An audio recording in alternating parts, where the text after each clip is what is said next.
우리 삶의 성취된 하나님 말씀 마태복음 28장 18절에서 20절까지 우리 세 절의 말씀을 다 같이 한 목소리로 합독하겠습니다. 예수께서 나와 말씀하여 이르시되 하늘과 땅의 모든 권세를 내게 주셨으니 그러므로 너희는 가서 모든 민족을 제자로 삼아 아버지와 아들과 성령의 이름으로 세례를 베풀고 내가 너희에게 분부한 모든 것을 가르쳐 지키게 하라. 볼지어다 내가 세상 끝날까지 너희와 항상 함께 있으리라 하시니라. 아멘. 우리 신앙 고백하겠습니다. 또 증거는 이것이니 하나님이 우리에게 영생을 주신 것과 이 생명이 그의 아들 안에 있는 그것이니라. 아멘. 우리 옆에 사람과 이렇게 인사하겠습니다. 나는 죽고 예수만 사는 것이 복입니다. 여러분, 오늘 최고 복받는 예배 되시기를 바랍니다. 나는 죽고 예수만 사는 시간 되기를 바랍니다.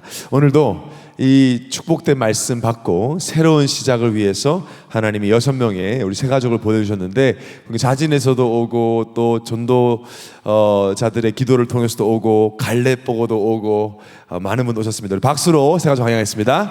너무나 잘 오셨습니다. 네, 진심으로 환영합니다. 여러분 인생의 가장 중요한 축복의 시작이 되길 바랍니다. 이거들이 말씀 가지고 그래서 내가 끝까지 함께 한다는 제목으로 말씀을 증거하겠습니다. 시작부터 조금 무거울 수는 있는데요, 우리가 생각을 해봤으면 좋겠습니다.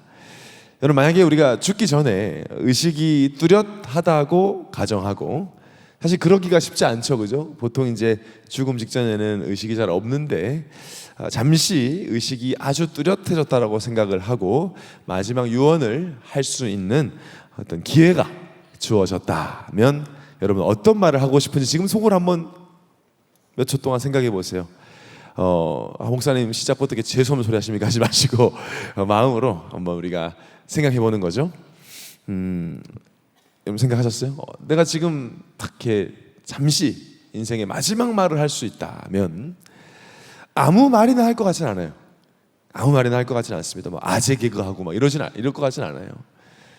정말 사랑하는 가족들에게, 동역자들에게 다 앞에서 한다고 했을 때 여러분 뭐라고 할 것 같아요? 막 호흡이 힘든데 호흡을 다 끌어모아서 한 문장을 탁 한다고 했을 때 모든 있는 힘을 모아서 너 진짜 별로야 뭐 이렇게 할 수는 없잖아요. 내가 너 옛날부터 마음에 안 들었어 뭐 이렇게 할 수는 없잖아요. 아마 하나님 자녀는 뭐 그럴 사람도 있을 수 있겠습니다만은 하나님을 향한 감사, 저도 생각을 해봤어요. 하나님을 향한 감사, 받은 은혜에 대한 감사, 또 가족과 주위 사람들을 사랑하는 마음, 그리고 나를 사랑하는 사람과 함께했던 사람들이 꼭 이거는 기억했으면 좋겠다라는 말을 저 같은 뭐 아무것도 아닌 자도 이제 생각을 하는데요. 오늘 본문이 바로 예수님의 마지막 말씀, 유언은 아니죠. 예수님은 돌아가시지 않았기 때문에 살아서 승천 하늘 올라가셨기 때문에, 그러나 육신을 입고 하신 마지막 말씀이에요.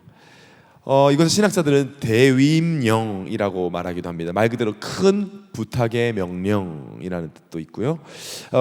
신학자 존 스토트 목사님은 부활하신 주님이 승천 직전에 하신 말씀이라는 사실 자체가 이 말씀에 독보적 권위를 부여한다.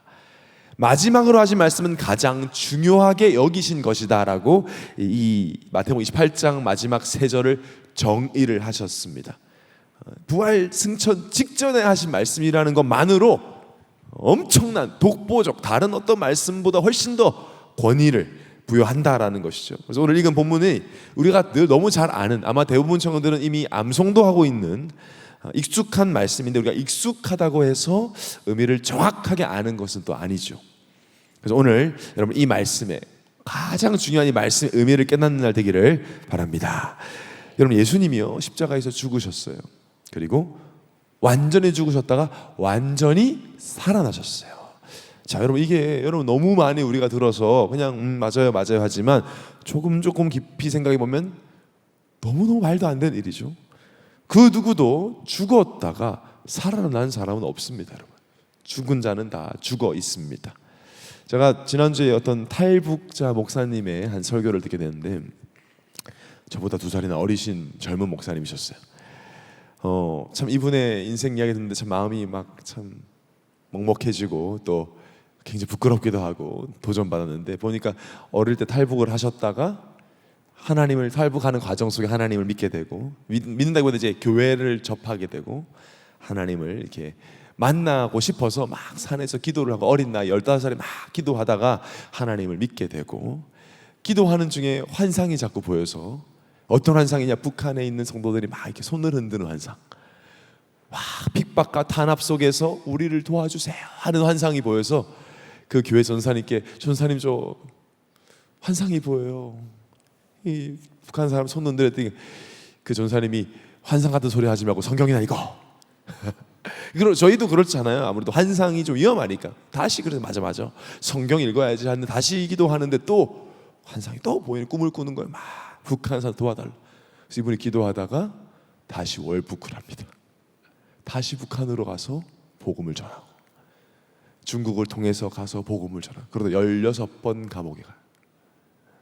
바짝 마르셨어요 지금도. 근데 지금 한국에서 이제 탈북자들을 위한 교회를 하고 계신, 제가 부터 읽으면 들으면서 와, 참 부끄럽다. 우린 지금 무엇을 하고 있나? 나는 무엇을 두고 고민하고 무엇을 기도하나, 이런 생각을 했는데, 그분이 설교 중에 이런 말씀을 하세요. 그 당시 그 교회 가서, 제가 여러분께 똑같은 질문을 해드릴게요. 그 목사님 했던 질문. 여러분, 김일성, 김정일이 죽었습니까? 살아있습니까? 답을 왜 못해? 여기 왜 북한 아니에요? 여기. 다시 질문할게요, 여러분. 오케이, 말하기 좀 그러면, 김일성, 김정일이 죽었다고 생각한다면 손 들어보세요. 죽었다고 생각한다. 안 드는 사람이 있어. 다 들어야 돼요. 네, 내렸어요. 사상이 검증이 되고 있습니다. 그러려고 한 건 아닌데, 그때도 그 목사님이 그러셨어요. 손 들어보라고. 거기 있는 사람 다 들었죠.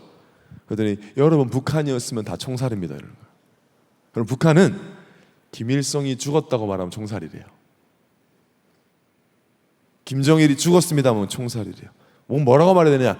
김일성 수령님은 지금 우리와 함께 하십니다 라고 말해야 된대요. 또 요거만 편집해서 이상한 데 올리지 마세요. 오해가 될 수 있습니다.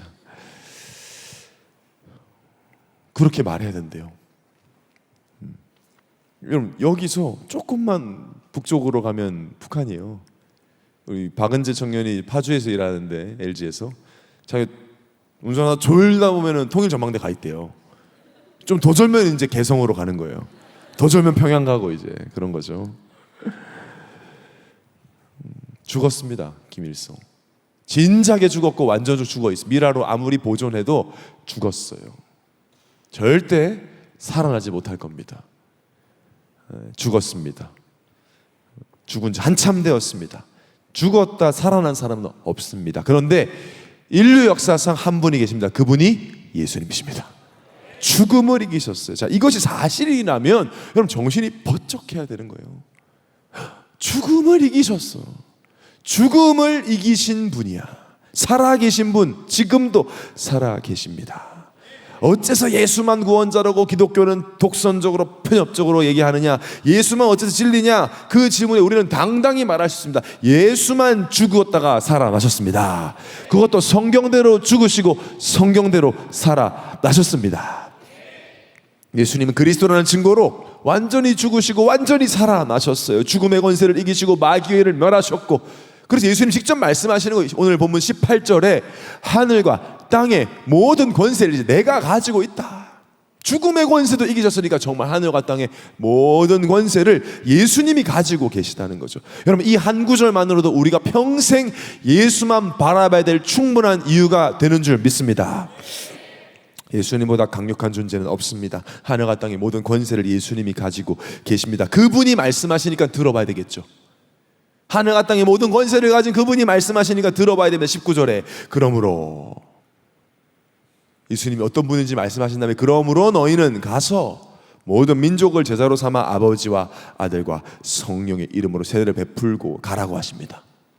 우리는 환경과 상황이 지금 어디 갈 수 있는 상황이 아니지만 가라고 하세요. 모든 민족에게, 우리의 연약함을 너무나 잘 아시는 예수님이, 우리가 얼마나 부족한지 잘 아시는 예수님이 가라고 하세요. 뭐 옆 동네도 아니고 모든 민족에게 가라. 자, 이 구절을 가지고 많은 사람들이, 우리도 그렇지만요, 하나님의 소원은 전도와 선교다, 하나님은 다른 것보다 복음 전하기 원하신다라고 딱 믿고 있어요. 맞습니다. 너무나 중요하고 너무나 맞는 말씀입니다. 그런데 그렇게 간단하고 단순한 내용은 아니에요.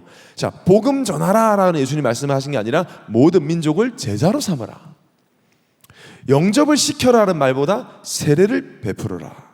자, 이 말은 우리가 계속 노방전도, 길에서 막 그냥 외치는 전도만 하라거나 새 생명 초청 예배를 계속해서 영접 기도만 따라하게 하라는 말은 아닌 것 같아요. 그죠? 그 말만은 아닌 것 같아요. 물론 제자가 되기 위해서 시작은 복음을 듣는 것이기 때문에 너무 중요하지만, 복음을 듣는 자리가, 또 이 영접 기도를 따라하는 자리가 너무나 중요하지만, 결국엔 제자를 세울 수 있는 복음을 전해야 한다는 마음, 이 내용이 이 예수님 말씀에 들어있죠. 그죠? 그러면서 마지막 절이 중요합니다. 마태복음의 마지막 장 마지막 절, 우리 함께 합독해 보겠습니다. 시작. 내가 너희에게 분부한 모든 것을 가르쳐 지키게 하라. 볼지어다 내가 세상 끝날까지 너희와 항상 함께 있으리라 하시니라. 자, 예수님이 내가 너희에게 분부한 모든 것을 가르쳐 지키게 하라. 지킨다 말은 순종하게 하란 말이거든요. 자, 이제 좀 명확해졌어요. 그죠? 예수님이 왜 이 말씀을 모든 민족에게 가라는 말이 무슨 말인지 이제 좀 명확해졌어요. 그냥 영접만 시켜, 교회 등록만 시켜, 아니면 교회만 잘 다녀, 직분만 잘 해라는 말이 아닌 거죠. 이 말은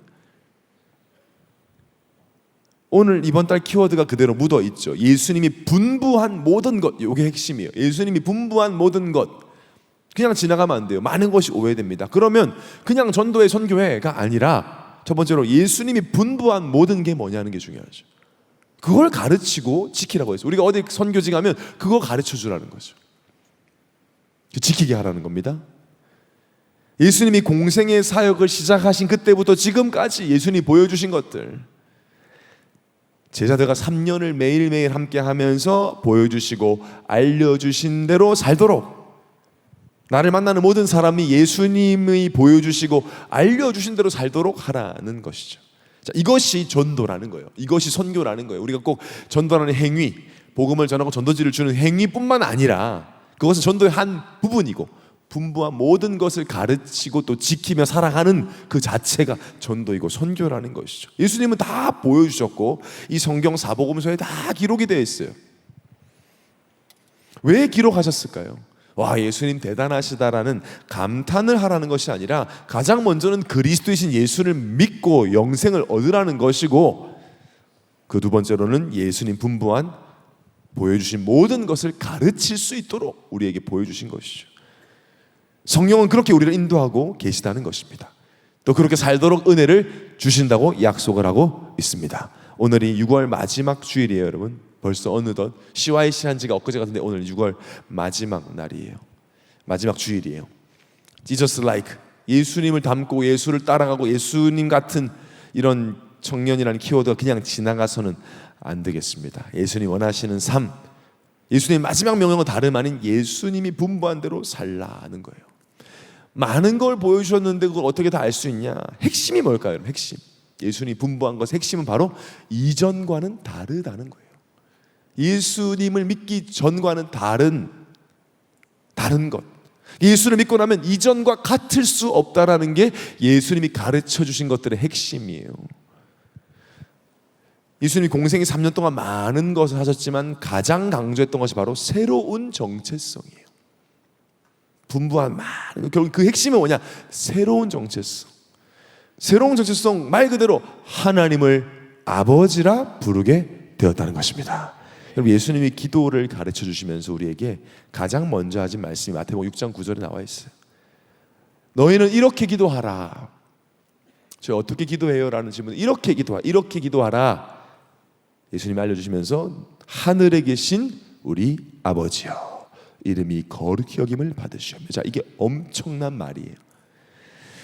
우리에게 그저 주기도문의 시작이어서는 안 됩니다. 여러분, 하늘에 계신 우리 아버지여, 하나님 아버지여. 여러분, 하나님을 아버지라고 부른다는 것은 당시 유대인들에게는 있을 수가 없는 일이에요.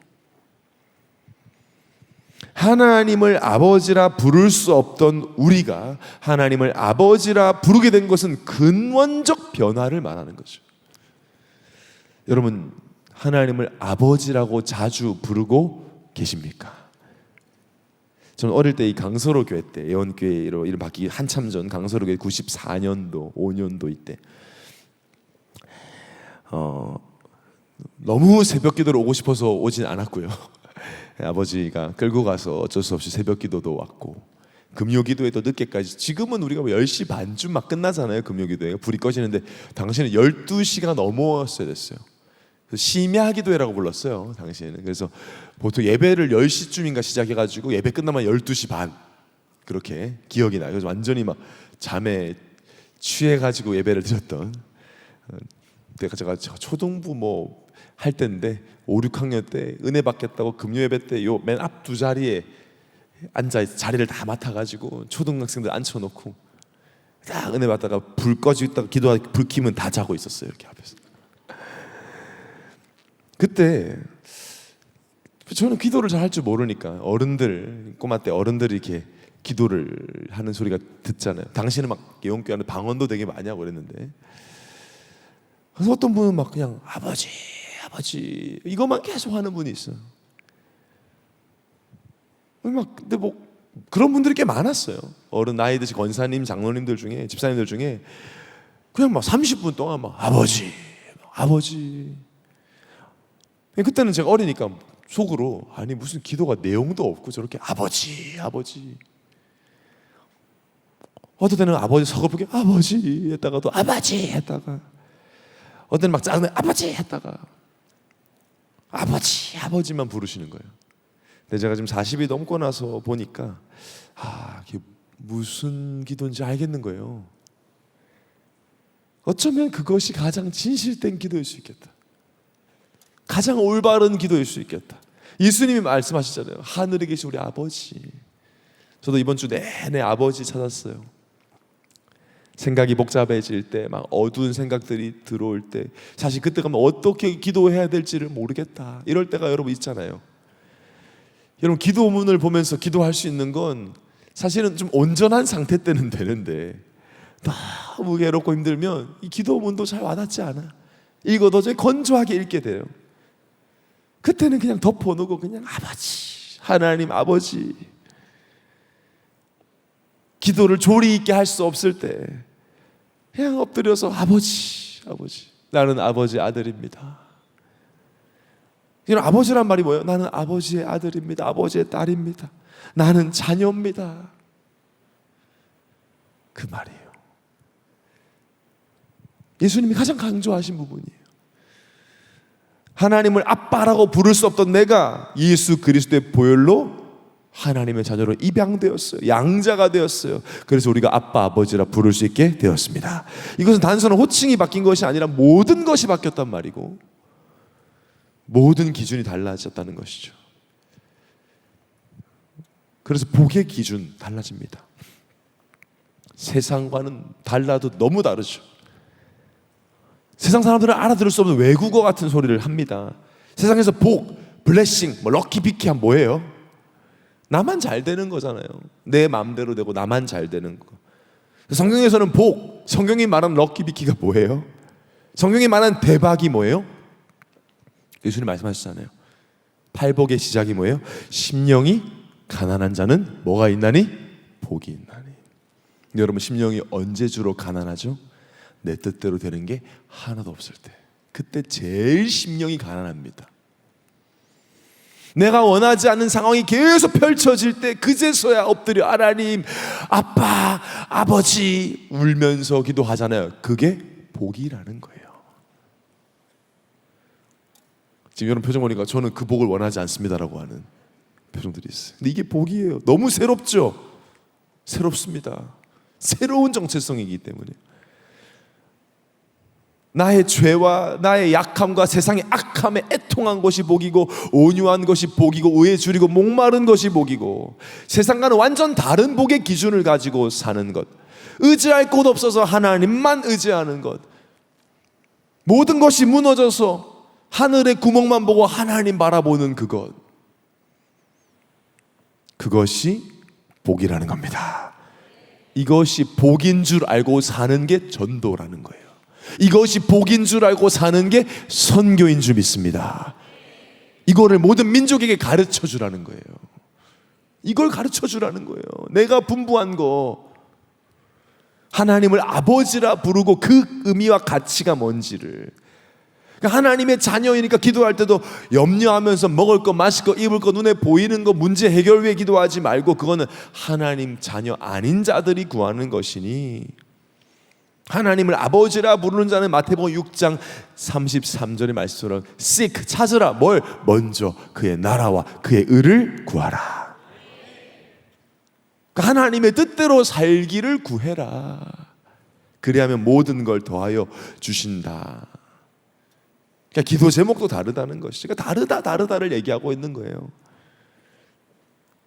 가치관이 바뀌는 것이 전도라는 겁니다. 예수 믿기 전에 같이 있던 것이 믿고 나서도 똑같을 수가 없다라는 거예요.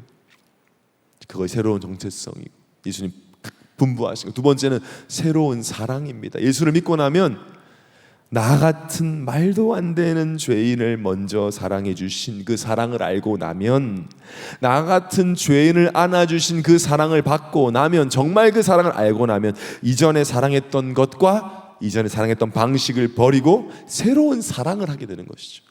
하나님을 사랑하게 되죠. 이 하나님의 사랑을 받아서 사랑할 수 있는 것이거든요. 우리가 그냥 하나님을 사랑할 수 있는 것이 아니죠.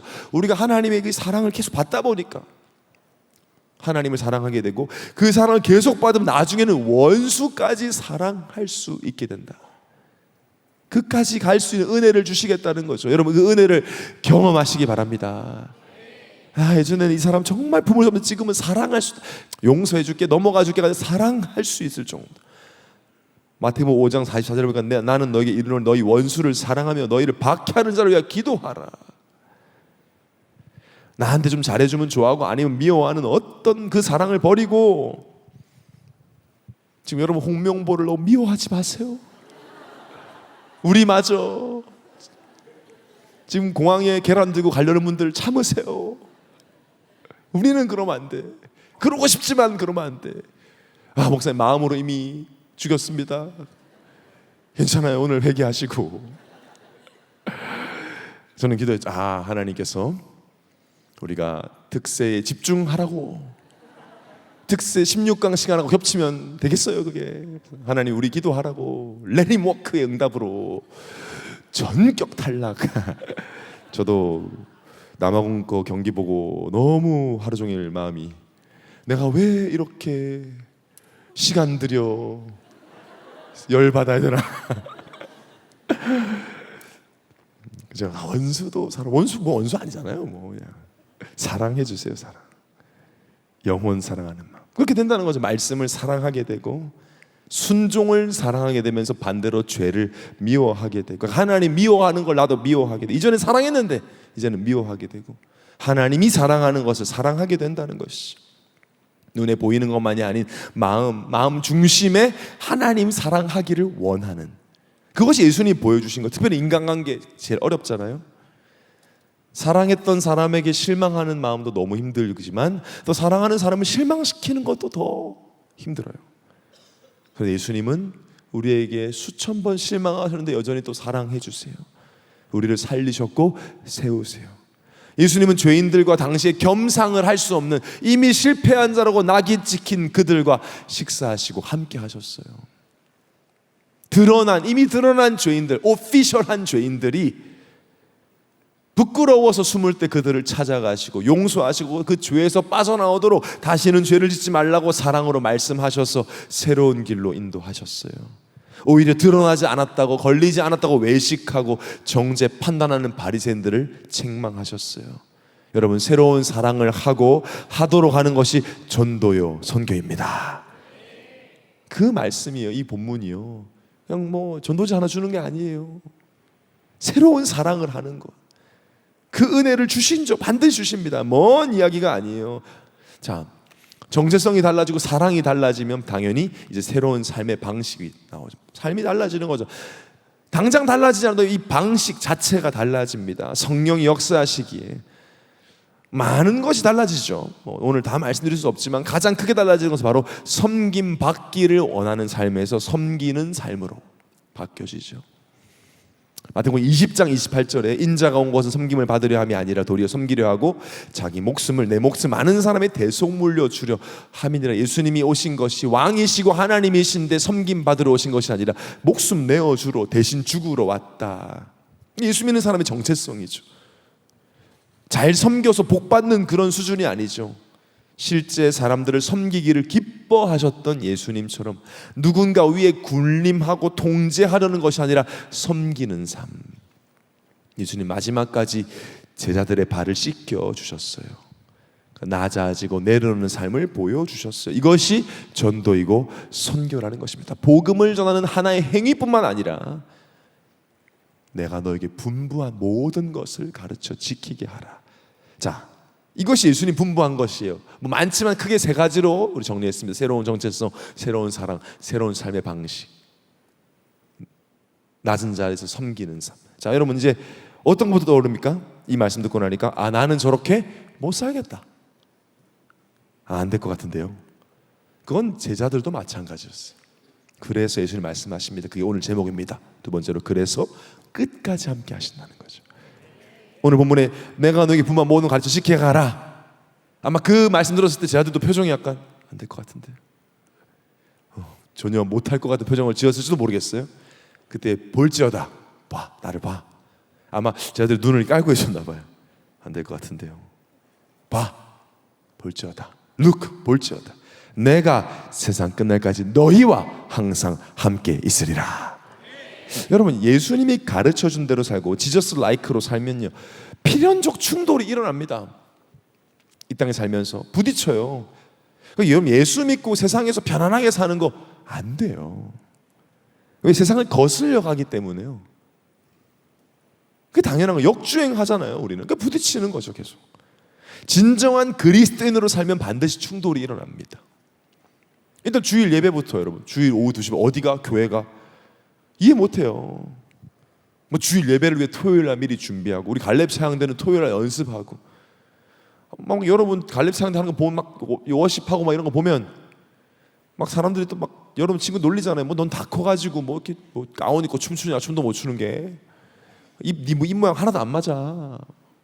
비판하죠. 근데 오늘 세 가족 중에 우리 갈렙 보고 오는 분도 있는데 이해하지 못하는 거죠. 너 나이 40 다 돼가지고 무슨 뭐 그러고 있냐.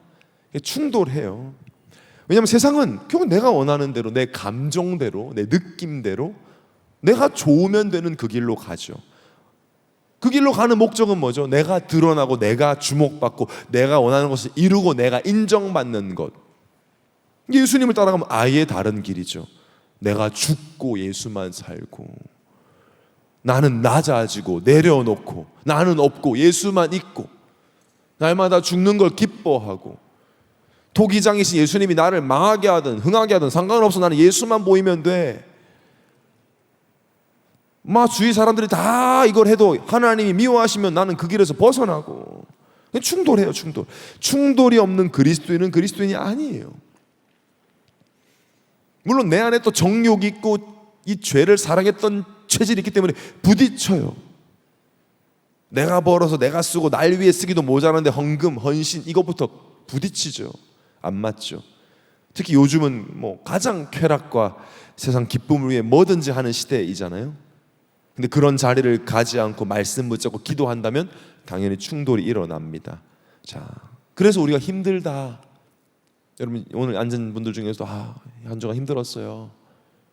힘들었다라고 말하는 것이 그냥 꼭 피곤하단 말이 아니잖아요, 여러분, 그렇죠? 너무 이 믿음을 지키는 삶이 부딪힘이 너무 많다. 뭐 불신자처럼 살아버리면 되는데 난 그렇게 살지도 못하고 그러면서 그리스도인처럼 살지도 않는 것 같고 막 힘들었어요라는 말인데 여러분 낙심하지 마시기 바랍니다. 절대 혼자 두지 않으십니다. 오늘의 말씀의 핵심이에요. 졸다가도 이것만 적으셔도 돼요. 새로운 가치관, 새로운 사랑, 새로운 삶을 살아가는 것이 이 땅에서 쉽지 않죠, 여러분. 그러니까 쉽지 않은 정도는 혼자서는 안 돼요. 우리 힘으로, 내 힘으로는. 그래서 끝까지 함께 하겠다고 약속하신 거예요. 하나님이 함께 한다고 쉬운 거 아니에요. 그거 하나님도 아시고 예수님도 아시니까 얘기하신 거예요. 어려워요, 힘들어요, 핍박과 단합 속의 초대교회가 쉽다 한 적이 없어요. 어려워요. 힘들어요. 그런데 하나님은 끝까지 함께 하신다고 약속하셨어요. 끝까지 날 놓지 않으신다고 약속하셨어요. 그럼 마태복음 1장 보면 족보가 쭉 나오면 누가 낳고 그러면서 시작이 예수님 얘기의 시작이 마태복음 1장 21절부터인데 23절에 보면 보라 처녀가 잉태 아들 낳을 것이요 그 이름을 임마누엘이라 하시니 이를 번역한즉 하나님 우리와 함께 계시다 함이라.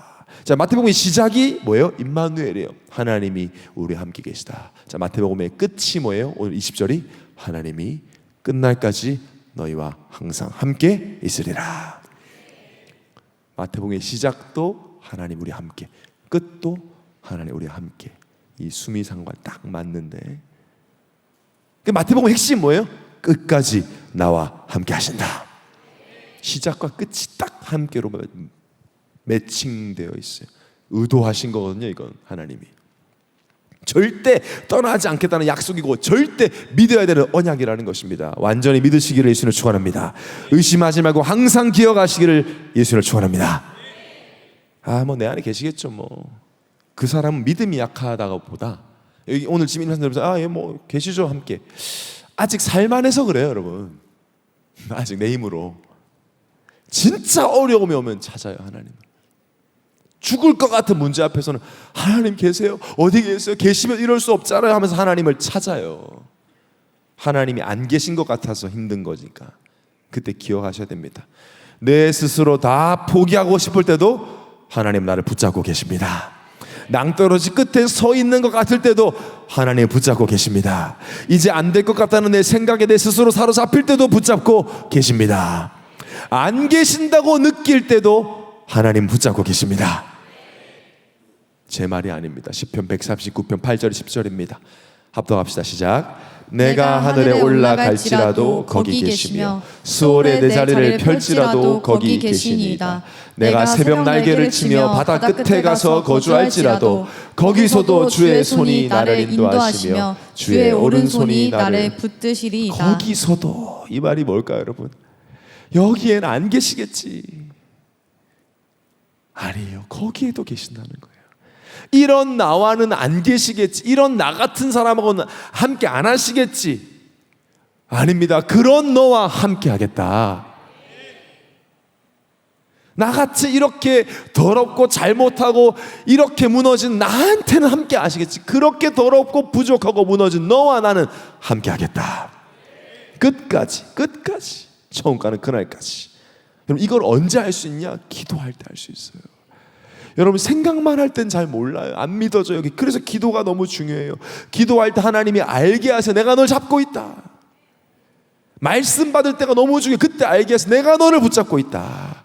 그 믿음을 우리는 살아갑니다. 제자들이 이 믿음으로 살아갔어요. 핍박과 박해가 막 오는데 하나님이 그들과 함께 하셨어요. 하나님이 함께 할 때만 알 수 있습니다. 무엇을요? 구별된 은혜가 있음을. 세상 사람들은 절대 알 수 없는, 성령이 강하게 임재할 때, 성령이 충만할 때 분명히 문제는 여전한데 그 속에 평안이 있음을, 기쁨이 있음을, 감사가 있음을. 여러분 성령은 계십니다. 우리가 지금 예수님 분부한 것을 지키고자 하는 은혜를 성령은 주십니다. 하나님의 성령은 힘을 주십니다. 역사하십니다. 세상에서 그냥 스며들어 살 때는 절대 알 수 없어요. 이 구별된 은혜는. 그러니까 신앙생활하다 중간에 포기하거나 그냥 불신자처럼 살아가는 거죠. 경험해 본 적이 없는 거예요. 그래서 문제가 왔다 여러분 진짜 아버지 할 수밖에 없는 문제 왔다. 기회입니다. 기회. 그때 믿음으로 하나님을 아버지라고 부르시기 바랍니다. 이 은혜, 구별된 은혜는 새로운 정체성 가지고 새로운 사랑을 하며 새로운 삶을 살고 있는 자만 알 수 있어요. 그물을 버리고 예수를 따른 자만이 알 수 있는 거예요. 내려놓고 돌아선 자만이 알 수 있어요. 분명히 있습니다. 그래서 앞선 우리 믿음의 증인들은 순교할 만큼 구별된 은혜를 받았어요. 자녀에게만 주는 은혜가 있습니다. 아직 모르겠다면 오늘 그 은혜를 간절히 구하시기 바랍니다. 그 은혜를 주시면 믿음에 결단하시면 돼요. 예수님 말씀대로 분부하신 대로 새로운 정체성, 새로운 사랑, 새로운 삶으로 살아갈 은혜를 주옵소서. 자, 이 힘이 어디서 나오느냐? 3 코람을 기억하시면 되겠습니다. 3가지 코람. 사람 앞이 아니라, 목사 앞이 아니라 하나님 앞에서 고람되어 해야 됩니다. 하나님 앞에 서야 합니다. 하나님 앞에, 전능한 하나님 앞에만 서시면 됩니다. 기도로 서는 거죠. 그러면 내가 지금 하는 생각이 맞는가? 진짜 내가 하나님 믿고 있는가? 내가 불신앙하고 있나 아닌가가 점검이 됩니다. 말씀 받는 그 시간이 고람대오의 시간이에요. 오늘 말씀하소서. 나는 이 말씀을 믿겠나이다. 그리고 고람 크루세, 십자가 앞에 서는 겁니다. 예수님이 십자가 지신 그 앞에 서는 거죠. 나의 죄 때문에 십자가를 지셨고, 거기서 나의 죄를 거의 끝내고 거의 용서한 것이 아니라 완전히 깨끗게 하셨습니다. 예수님이 용서하지 못할 죄, 예수님이 지우지 못할 죄, 예수님이 덮지 못할 죄는 없습니다. 어떤 것도 십자가의 예수님의 보혈보다 강력한 죄는 없습니다. 그 피가 나를 깨끗게 하고 그 피가 나를 의롭게 했어요. 내가 매달렸어야 되는 그 자리에 예수님이 매달려줬으니까 우리는 죽다가 사는 거예요. 아이고, 죽다 살았다. 그러니까 다시 죽을 삶을 살지 않게 돼요. 그걸 보고 회개라고 해요. 다시는 그렇게 안 살아야지가 되죠. 이제는 주를 위하여 살기 위하는 마음을 성령은 계속 주세요. 오늘 강단에서 시체다, 시체. 저도 들으면서 맞다. 시체가 무슨 걱정을 해. 나는 십자가에 죽었는데. 예수님과 함께 무엇을 염려하지? 왜 걱정하지? 왜 근심하지? 자존심이 어딨지? 명예가 어딨지? 시체가 무슨 명예가 있지? 레퓨테이션, 평판이 있지? 그런 거 없다. 예수만 살기 원하는 상태로 십자가 앞에 서면 바꿔주십니다. 그리고 말씀 앞에 섭니다. 코람 스크립출라. 말씀을 그대로 받는 거예요. 그대로 믿는 거죠. 나는 내 감정을 믿고 싶고 그냥 세상의 주된 의견을 믿고 싶은데 말씀을 믿을 때 하나님이 알게 하시고 깨닫게 하십니다. 가게도 하시고 돌아서게도 하십니다. 여러분, 고람데오, 고람 크루세, 고람 스크립추라로 질문해야 되면 하나님, 나는 어떻게 살아야 될까요? 나는 이대로 가면 됩니까? 말씀 앞에 질문해야 됩니다. 정말 내가 하고자 하는 것이 하나님 원하시는 것이 맞습니까? 그때 하나님이 알게 하세요. 진실되게 서시면 됩니다. 정직하게 서시면 됩니다. 염려하지 말할 것은 하나님은 영원히 우리와 끝까지 함께 하십니다. 모든 염려를 다 버리고 우리 인생 전체로 이 복음을 증거하는 청년 선교사들로 살아가시기를 예수님으로 축원합니다.